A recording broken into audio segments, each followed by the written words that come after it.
Great. Welcome to the second USPA technical training webinar series. My name is Ming Xiao. I'm a professor of civil engineering at Penn State and a president-elect of the USPA. Today we'll have the second webinar. We'll talk about the geotechnical subsurface exploration in permafrost. And I'll be the presenter today.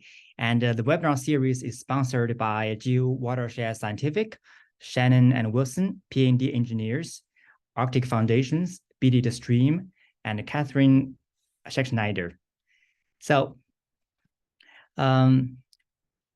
in the next about 45 minutes, and we'll cover some topics in the geotechnical subsurface exploration in frozen soil, and particularly in the permafrost. And this background photo is in the tundra near Ugavik by the Arctic Ocean. And we did some geophysical testing and sampling, and I'll share some of the result with you. And feel free to ask questions, and we'll leave about 10 minutes for you to ask questions. You can type your question in the Q&A section, and then I'll read it and try to answer. Okay. Well, today we're going to cover quite a few contents, and we'll talk about the drilling and the sampling of permafrost, the differences between subsurface exploration in permafrost regions and temperate regions. We'll talk about the importance and the basics of in-situ permafrost temperature measurements and the visual classification of frozen soils based on ASTM D4083. And then I'll talk about a few in-situ geophysical testing and focus on the multichannel analysis of surface waves, or MASW, and distributed acoustic and temperature sensing. And lastly, we'll talk about the laboratory testing of frozen soils. Since we have lots of topics to cover, and I won't be able to cover each of them in great detail, there are some useful references. Here I listed 4 widely used reports or textbooks: Cold Region Utilities Monograph, Roads and Airfields Construction on Permafrost, Introduction to Frozen Ground Engineering, and Introduction to Cold Regions Engineering.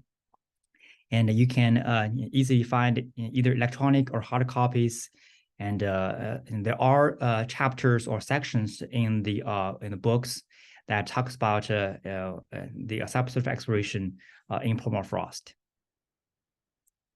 First of all, the field investigation.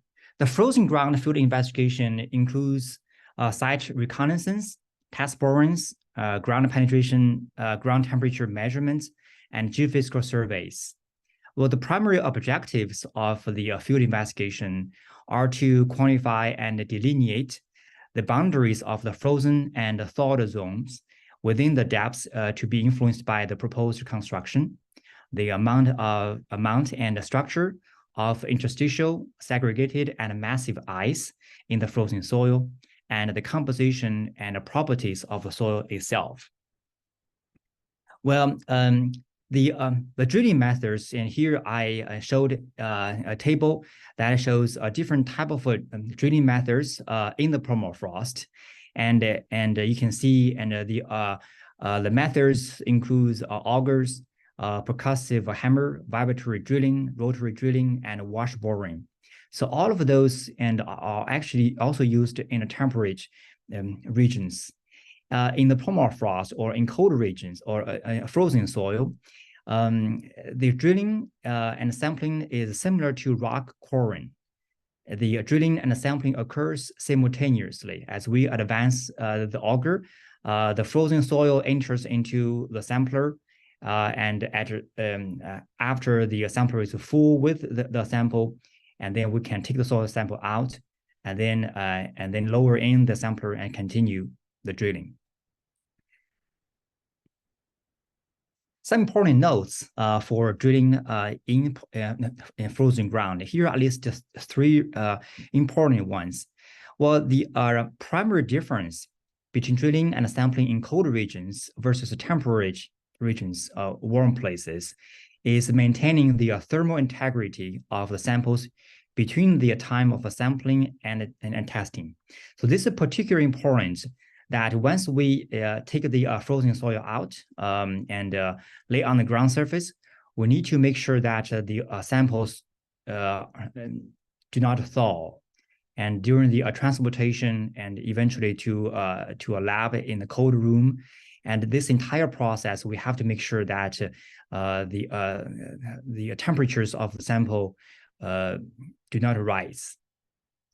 And the most significant consideration for drilling and sampling in frozen soils is maintain the in-situ temperatures below 3 degrees Celsius. Well, even before the frozen soil thaws, say at 0 degrees Celsius, and even at close to thawing, the soils also experience some changes. Some of the ice may melt at -2 degrees, for example, and then that will affect the soil's cryo structure and also the physical and geothermal properties. Well, we understand that the larger the hole and the sampler diameter, the less physical and thermal disturbance would occur to the soil sample. Some important notes for sampling of the frozen soils. Here there are 4. I'm going to read them and explain. First, the split spoon samplers are widely used in the coarse-grained frozen soil. In most frozen soils, especially in coarse-grained, the sample driving action often completely destroys the soil structure and also cause some melting. And when the split spoon sampler advance into the soil, the friction can cause temperature increase, and then that can affect the soil's thermal states. Modified Shelby tubes are probably the most widely used tools in Alaska for sampling fine-grained frozen soil, and the tool is especially effective in ice-rich materials and through ice lenses. Most expensive and effective methods using continuous methods is the continuous auger core barrels, and with the refrigerated fluid while coring into soil to minimize the thermal disturbance. Well, this is one of the main differences in drilling and sampling in frozen soil. That is, we can use the refrigerated fluids, basically a fluid that can stay unfrozen at sub-zero temperatures. In the past, such refrigerated fluids is often petroleum-based, but that can cause environmental contamination. Currently, and we pretty much use the chilled brine solutions. This very salty water and at a very cold temperature, so we can use that as the fluid so that we can lubricate the soil and facilitate the drilling and sampling. It is very important that we want to make sure that the soil samples should not be refrozen in the laboratory. Because most of the frozen soils may react with considerable differences on successive freezing. Say, during the transportation period, if the soil thawed, or maybe at a 0 degree Celsius, and if we refreeze it in the lab, and we have to understand that the soil properties could have changed. So this is particularly important that when we sample the soils in the summer, even by the Arctic Ocean, and in the summertime, the temperature could be like 70 degrees Fahrenheit.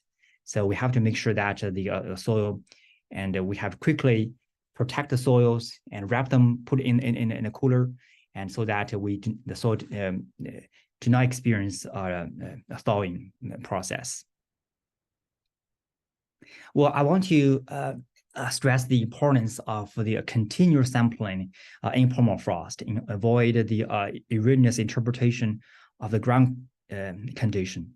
Here shows the massive ice that occurs in the soil, and if we drill the soil into the frozen ground, and if we do not continuously sample the soil, and we could go through some of the ice, and then some part there's no ice, and then there is ice. So we could conclude the borings include most of the ice or not, right?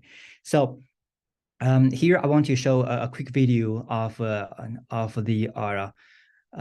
Creel's Permafrost tunnel near Fairbanks, and this is a video, and when I visited there in August this year, and this shows a large connected complex ice wedge. So here it's branching off going that way. It's part of the polygon going that direction. And then there's part of the polygon going back on here. But right here, we almost hit it right along its axis. We're just a little bit off center. There you can see it's going off in that direction. So, think of it, like the center of the node, so call it the node.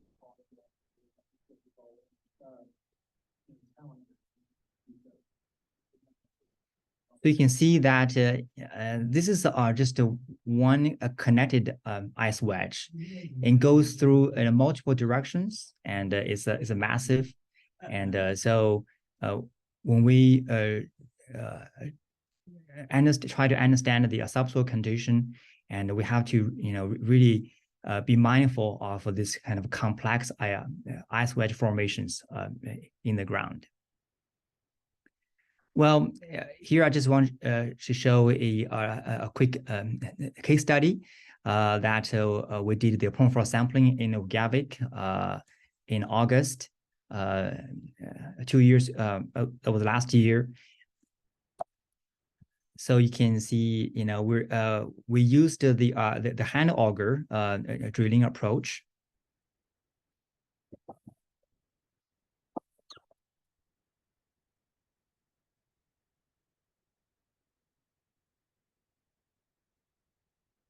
This is the drilling site is near NOAA's clean air sector, and there's 4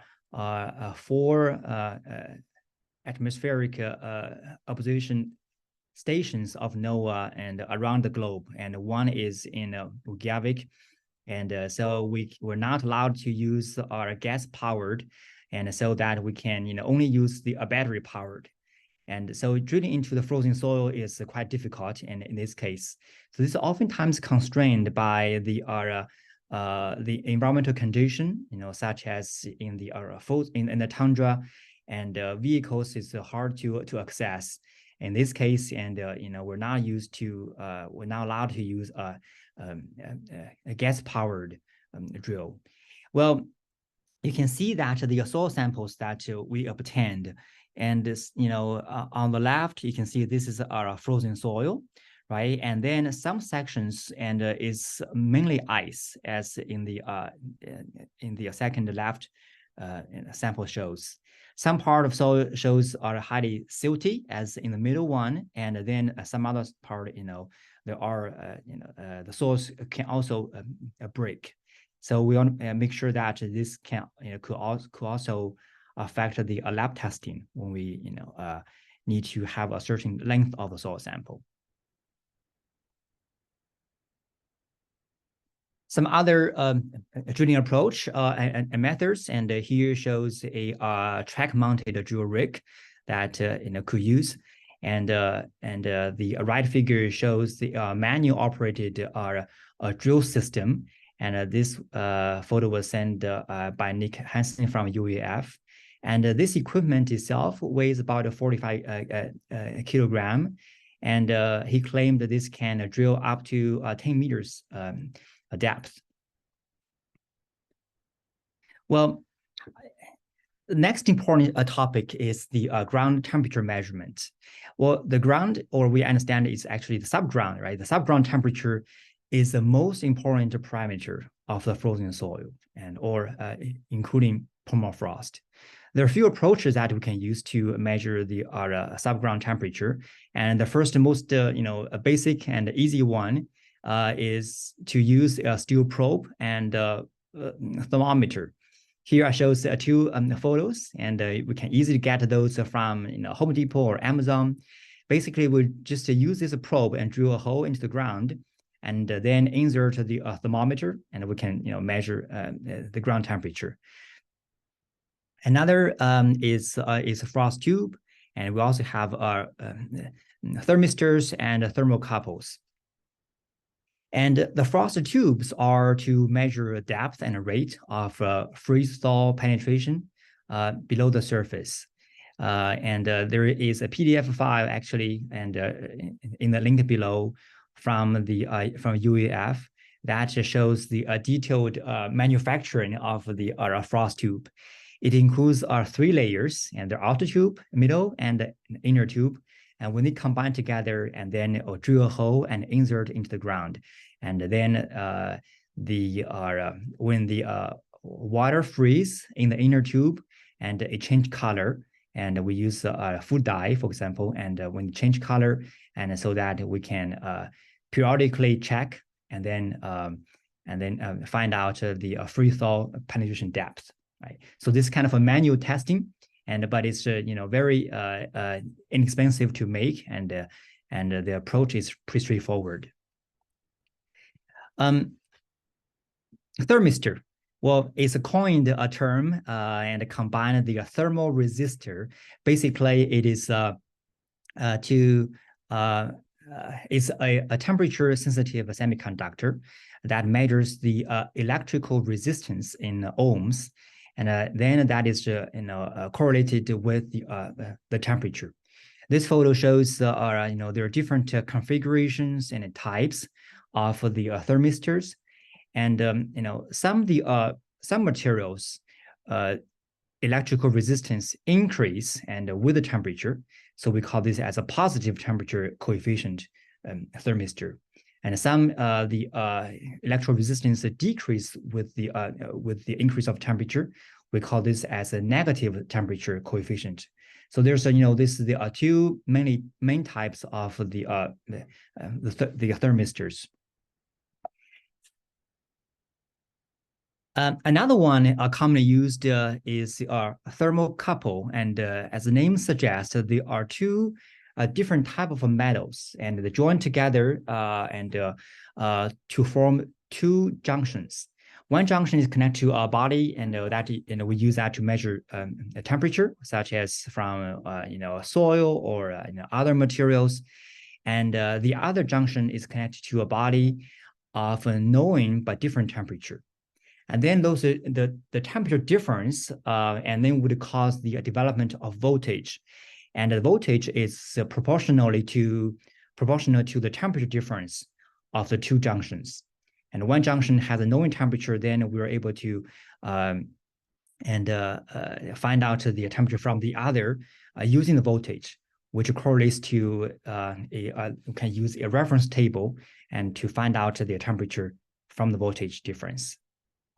So that's a thermocouple, and either for a thermistor or a thermocouple, and we typically will drill a hole in the ground, and to depth that can vary and depends on the interest, and then we insert a PVC pipe into it, and then lower in the thermocouple or the thermistor, and with the data acquisition system. So the temperature measurement would be automatic and then stored in a small and memory card, and that also inserted into the PVC pipe. So maybe every half a year or a year, and we can go back to the site and retrieve the thermocouple or thermistor and download the data, and then return their temperature measurement instrument back to the PVC pipe. And sometimes we could also use the remote data transmission as well, if the site is difficult to access after the initial installation. Well, I want to briefly mention the visual classification of frozen soil. So this is the ASTM D4083. And here shows, of course, you can, easily find the specification and read it. And here, this graph shows the different configurations of permafrost. Dr. Vladimir Romanovsky and talked about the permafrost in our first webinar, right? We have the seasonally freeze and thaw layer, we call this the active layer, and then below that is a permafrost. But oftentimes we could have this kind of a perennially unfrozen soil layer. We call it thallic. And some of the thallic layer is above the permafrost. We call this as open thallic. And some of the this perennially unfrozen layer is within the permafrost. We call this as closed thallic. And so those layers are particularly problematic, and that can affect the foundation performance. This approach, the visual classification approach, includes 3 parts. First, we describe the soil phase, if the soil is frozen or unfrozen, right? And then the second part, we describe the frozen soil if the ice is not visible.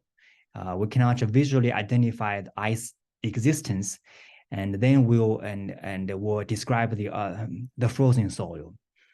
Then, if there is visible ice, and then we'll move on to part 3, that is the description of substantial ice strata. Within the part 3, and depends, and the ice can be ice thickness can be less than 1 inch, or can be thicker than 1 inch. And based on that, and we can further describe the soil. Here shows I copied some of the images or figures from the ASTM specification.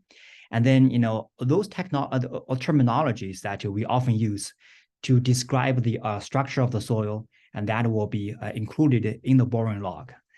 Here I show an example of the cryo stratigraphy of the permafrost, and we sampled at 5 locations near Ugabik, Alaska. Well, the drilling, we achieved a depth of only 5 feet or 1.5 meters, approximately. But we, can use the ASTM specification to really describe the soil, and particularly look at the ice content and ice formation in the frozen soil. We call this as a cryostratigraphy, right? So here shows here shows different ice formations, and also we can classify the soil, and we can see that on the top layer mainly is the active layer. We have a highly organic material, and then beneath that there are sandy, silty sand, and so on. All right. There are different methods for the in-situ field testing of the permafrost, and those geophysical testing are also used in the temperate regions. And here, the common ones are the ground penetration radar, GPR, electrical resistivity tomography, ERT, seismic reflection and seismic refraction, multi-channel analysis of surface waves, and also distributed fiber optic sensing. That's a relatively new approach, and now it's becoming more and more used. Well, today I just want to cover 2 methods, and one is MASW, the other is the DFOS. We conducted the MASW in the tundra last summer, and here shows this is a 24-channel MASW line, and it covers approximately 20 meters. And then we have 24 geophones insert in the ground. And the approach is just like typical MASW that we conduct in the temperate regions.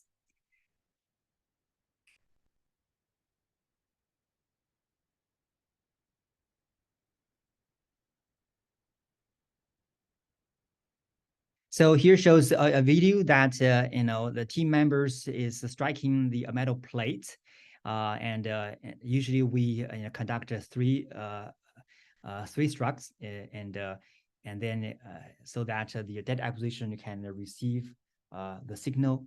Well, the challenge for conducting MASW on permafrost in the summertime is because the surface layer is really soft, so that makes the attenuation of the wave very quickly, and so that we have to try multiple times in order to for the receiver to be able to detect. Here shows the a sample of the MASW result as one of the locations. Well, basically, the MASW would eventually would measure the shear wave velocity, and shear velocity can be converted to different geophysical, geomechanical properties through different empirical equations. But here we can, visually identify the subsoil strata, and based on the shear wave velocity, we can imagine that the higher shear velocity occurs in the colder material, while the warmer material becomes softer and would have a lower shear wave velocity, right? So here you can see that on the figure A on the top left, we have relatively low shear wave velocity in the active layer, and beneath that, and it shows the little bit of thawing of the permafrost, and then in the lower left, you can see there are higher shear wave velocity, and then the lower right shows there's a zone of colder soil.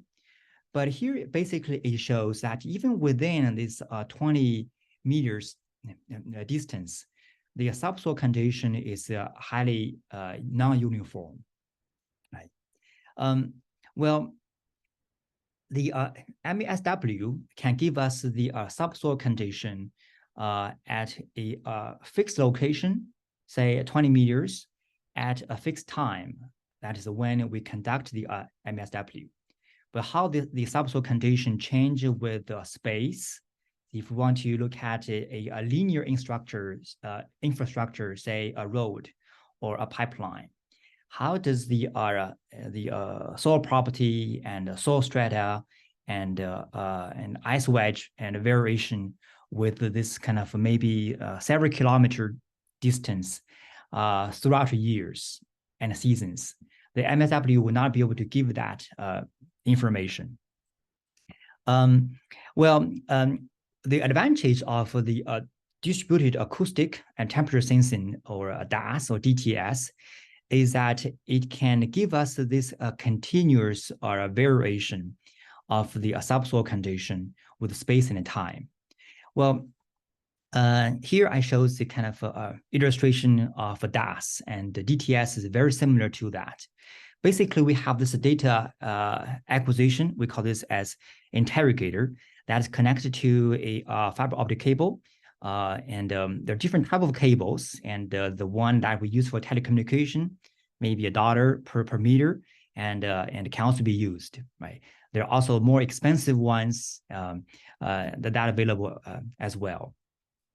Well, the interrogator would send a laser pulse and into the fiber optic cable, and when there's a ground movement due to the ambient noise can be and people walking, or can be vehicles, or can be animals walking on the ground, or it can be from wind or ocean or ice.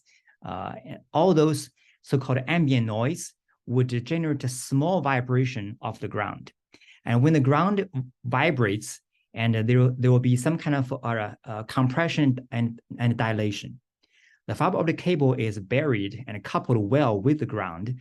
And when the ground vibrates, and then that will affect this fiber optic cable. The cable may become a little bit elongated or compressed, so that there is a seismic strain rate in the cable that it can reflect the change of the ground.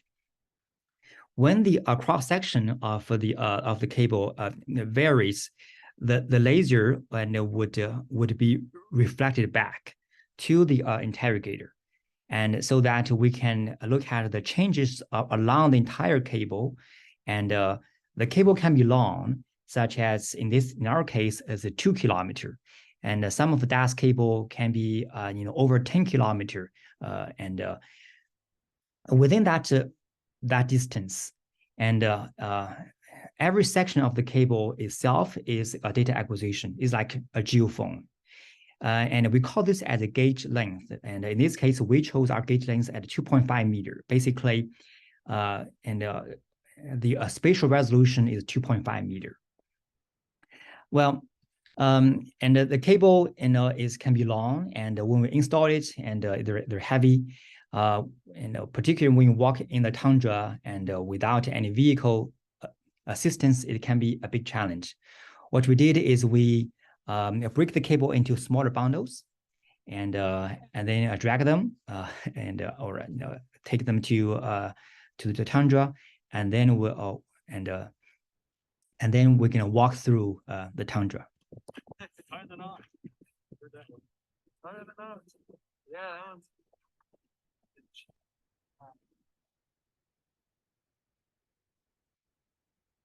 So you can see here, it shows there are two different cables, and one is the temperature sensing or DTS cable. The other is acoustic and measures the seismic strain rate, and or dust cable. So we embedded the cable and into the ground. So because of lots of constraint, and we cannot do the open trench excavation. So what we did is we use a shovel and insert into the active layer. It's about a foot deep, and then open a small crack, and then insert this DAS and the DTS cable inside, and then release the shovel, and the crack would close, and we tamp on the ground gently. So the right figure shows right after the cable installation, and you can see there's a small dent. And after a few days, and some location we won't be able to even find where the cables are. Well, we keep the data acquisition in the DOE lab facility, and very close to the tundra. And here is student explaining the process. Hi, I'm Nolan. I'm a graduate student at Penn State here, not at Penn State, in Utqiagvik, Alaska. So what we're doing here, and what I've been working on really, is setting up the hardware for the Terra 15 DAS interrogator. DAS is distributed acoustic sensing. So distributed acoustic sensing uses a fiber optic cable that we installed in the tundra here, and it can sense vibrations in the ground and acoustic waves traveling through the air and the ground to our fiber. And we can actually see that output right here. So what we're seeing here, yellow spots are spots with more vibration, blue spots are spots with less vibration. We're all along this here, this is our cable. And we can see that there's a moving line of vibration between 0 and 300 meters from here. And that's moving pretty fast. I bet that's a truck driving down the road. You can tell these things by looking at the cable, seeing the vibration. So here, the bottom one is the DAS interrogator, and there are different manufacturers and vendors for that, and so there's an initial cost, and the one we have is about $100,000 for the data acquisition. Now the top one is the DTS, or temperature sensing data acquisition. Is a much simpler, and all the data can be installed and can be downloaded to a small USB drive. But for the DAS, and we need a very large storage for the data, and the frequency that we set is 500 hertz, and probably don't need that much, and because the ground will not change, very fast. But basically, we can gather, 500 data points per second. Maybe in other applications, such as during earthquake, and then higher data frequency could be useful. Well, here I just want to show you one example of the DAS result. So on the left is the raw data, and basically is and you can see the noise was basically is a ground vibration that changes with the time and the distance. A channel number represents the distance, and one channel is 2.5 meters. And then we go through the data processing, and then eventually, the DAS can give us the shear wave velocity. Here shows the two-dimension shear wave velocity, or V sub S profile, and you can see within that approximately 43 meters distance, and you can see the subground condition and is highly heterogeneous, right? Now, some zone is frozen and with a high VS value, and some other zones actually you can see even below the frozen zone, and some are zone shows red. That means a very low shear velocity, meaning the soil is softer. So this is an indication of the thallic, which is kind of unfrozen layer that can exist inside the permafrost. So this just give it an kind of a timestamp variation, but the DAS can really give us this kind of continuous variation with space and also with the time. Well, I want to use the next probably 10 minutes at most to talk about the last one, which is the laboratory testing of frozen soils. Well, when the frozen soils thaw, and then we can use the typical geotechnical lab testing to look at the soil's index properties and so on. And here I want to mention three really important testing approaches or methods, and for the frozen soils. One is the unfrozen water content test. The other is unconfined compression strength test. The third one is a constant strain or constant stress creep test. Well, unfrozen water is really important, and is even at below freezing temperature, and there are still unfrozen water exist. Those unfrozen water exist because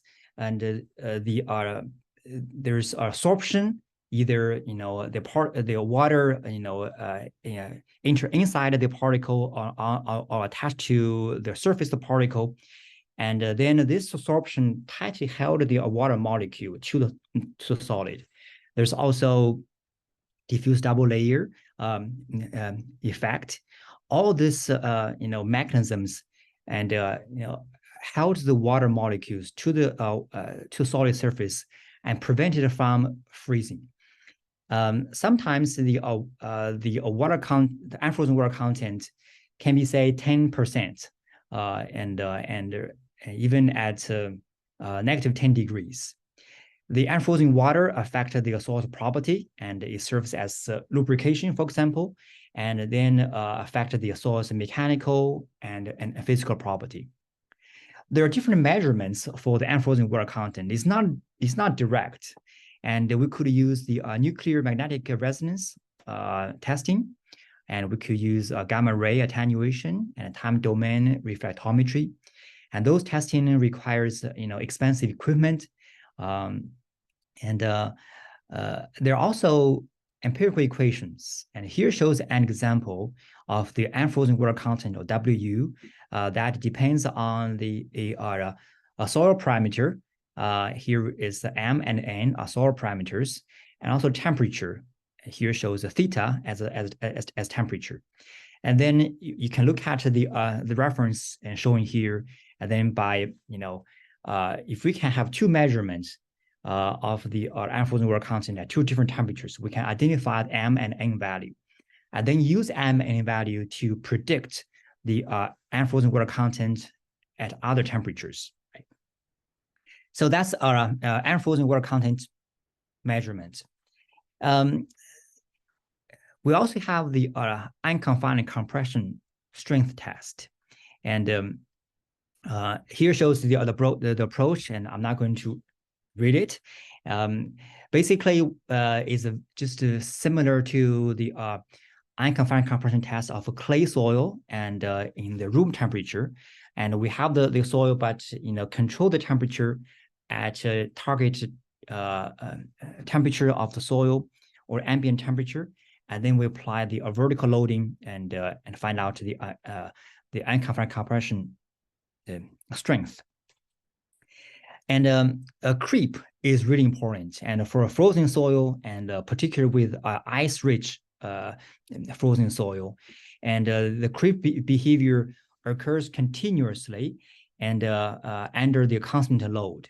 So that affects the deformation and settlement of the foundation.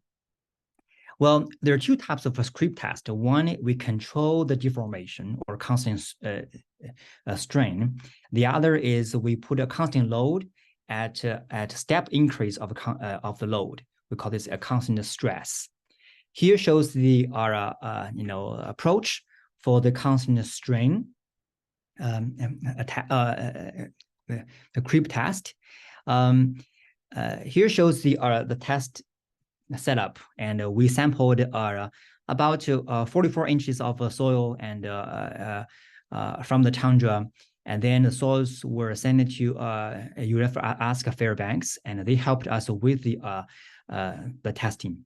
Here on the left is the unconfined compression test.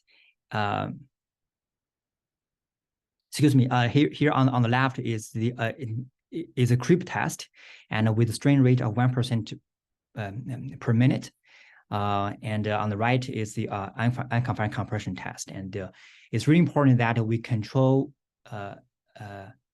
the temperature. Now here shows the unconfined compression test and deformation, and after the sample failed, and some samples shows the a clear shear failure as shown here, and some sample had a bulge, and some of the samples you can see here. The results. Well, and first we did the grain size distribution of the thawed sample, and then here shows the unconfined compression tests. There are we did test in at two temperature ranges, and one is the -2, the other -10 degrees Celsius, and for different soil samples, and you can see that at a higher temperature, at lower temperature, and the strength is higher and compared with the warmer temperature. Now here shows the constant strain creep test. Epsilon T is the strain, and epsilon T dot, and it shows the strain rate, and so we did this test as multiple stages, and just shows the example of the three samples that we conducted. So that's all, and I want to leave some of the time. And last time we had about 10 minutes, and we felt it wasn't enough, and so we can leave some time and see if you have any questions.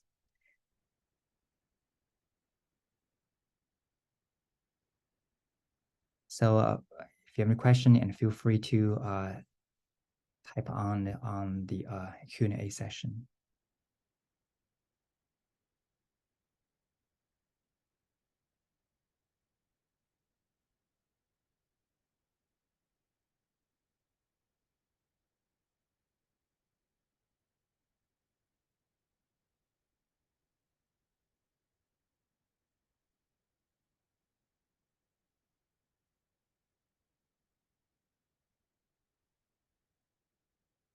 Okay, so we have a question about the fiber optic cable. Commonly used fiber optics are not capable of a DTS. That's correct. DTS and DAS cables are different, and the DTS, they call it a multi-mode, and while the DAS is a single mode. So the configuration of the cable of fiber are different, so that and one is for temperature, the other for acoustic, therefore, and we have to use different cables.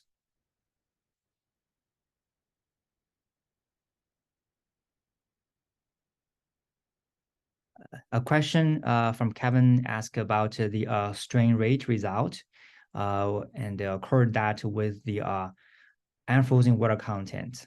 Well, we are in the process of analyzing the results, so we don't have the correlations yet.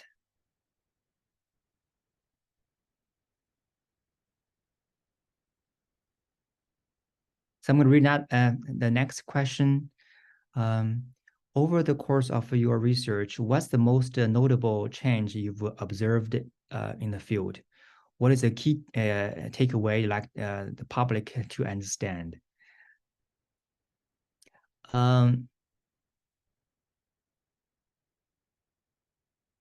Well,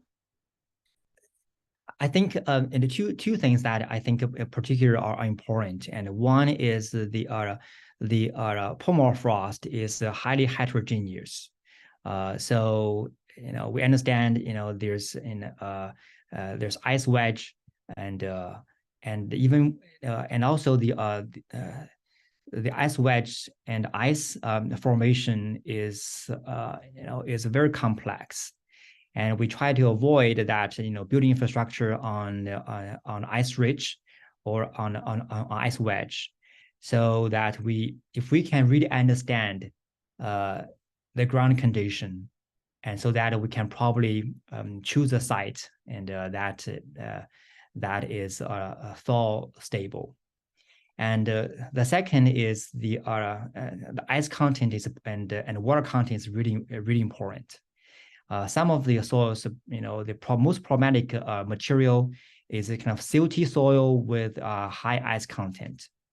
With Admiral talking about that, and they call it yedema.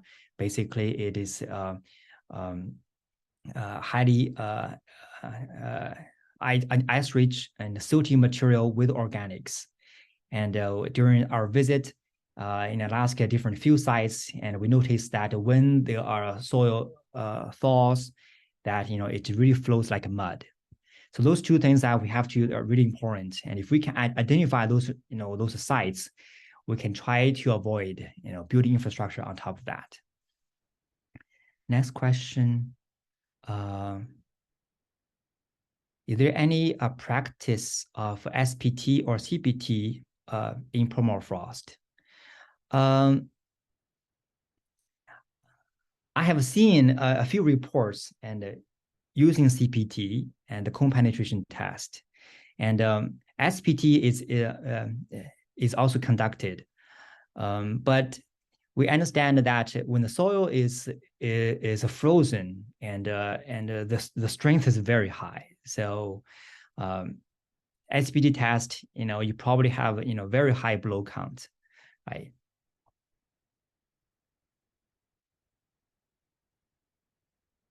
Question about could you talk more about ground penetration radar and how it is used to study permafrost?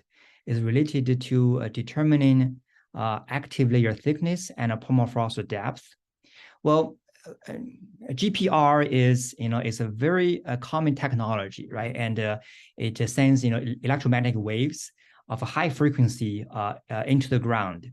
But the limitation of using GPR is the salt concentration, because the electromagnetic waves is highly affected by the electrical resistivity of the soil. And if the soil is highly, has a high salt concentration, such as near the Arctic coast, and the GPR can only see the top about 1 meter, right? So it's really not very effective. Other approaches in using ERT or other approaches, they all have the pro and con. And so sometimes if we combine the different tests, such as ERT or MASW, and or maybe site that is that has a low salt concentration or ionic strength, that we could use a GPR. Were there any interesting takeaways based on the result of the UAF creep testing? We are in the process, so we just received the result, and with the help from UAF Margaret Darrow's lab, and so we're in the process of analyzing the data. Could you discuss the pros and cons of drilling for permafrost core extraction in the summer versus winter? Well, as mentioned earlier, the most important and the consideration is to keep the thermal state undisturbed. So that's we have tried all we can to make sure the soil does not warm up, and even below freezing, it does not warm up, and so that's a big challenge in the summertime.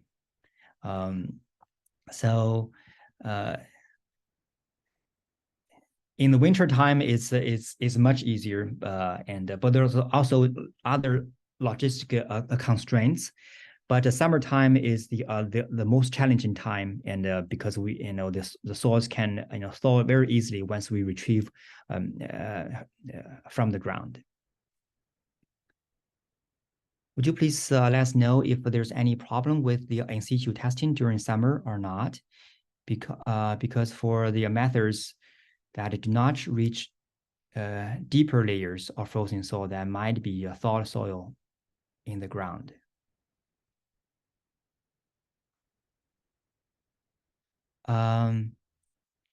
Yes. Well, some of the, as I mentioned earlier, and some of geophysical testing and is very challenging in the summertime because of the active layer, and that attenuates the surface wave, and also for a site that has lots of thaw pond, as showing in this video, in this photo, and the testing using ERT and others, and is also very challenging.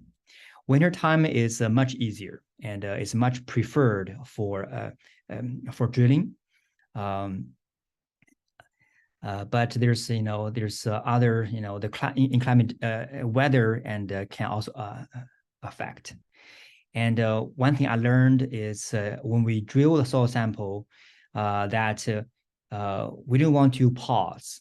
So when during the drilling, particularly hand drilling, and when you pause, and then the ice can bind to the auger, and the auger gets stuck, and even with the power of gas, and the auger will not turn, and get refreeze in the ground. And when that happens, it's kind of a nightmare. It's very hard to retrieve the auger, and if it cannot turn.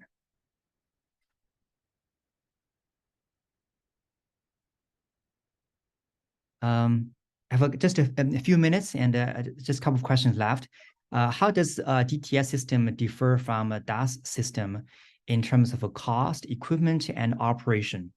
Well, the DTS cable is a slightly more expensive than DAS in general, and the data acquisition is much cheaper. I'm not sure about the price, but it's just a fraction of the DAS interrogator. And operation-wise, and the data acquisition is very straightforward, right? And it shows directly the ground temperature, and so we don't have to go through the data analysis. For DAS, there's the significant challenge is the noise, right? Because DAS uses so-called ambient noise. But how do we differentiate the noise from wind or from a vehicle versus the noise that cannot give us any meaningful signal? So there's lots of challenge and expertise required for DAS in terms of the operation. Maybe last question. Is a method selected for temperature measurement dependent on the regions or soil type, coarse or fine-grained? Does it have any influence on the test result? Well, I would guess, and it does not really the temperature measurement. It does not depend on the soil type. So essentially, typical approach is to drill a hole, lower the PVC pipe, and then lower the temperature instrument. So that if it then depends on how difficult to drill a hole, and maybe some soil has gravels, and it will be more challenging to drill a hole. After we form a hole in the ground, the measurement and it would not be dependent on the soil type. Great. So I'm going to stop share and stop recording. So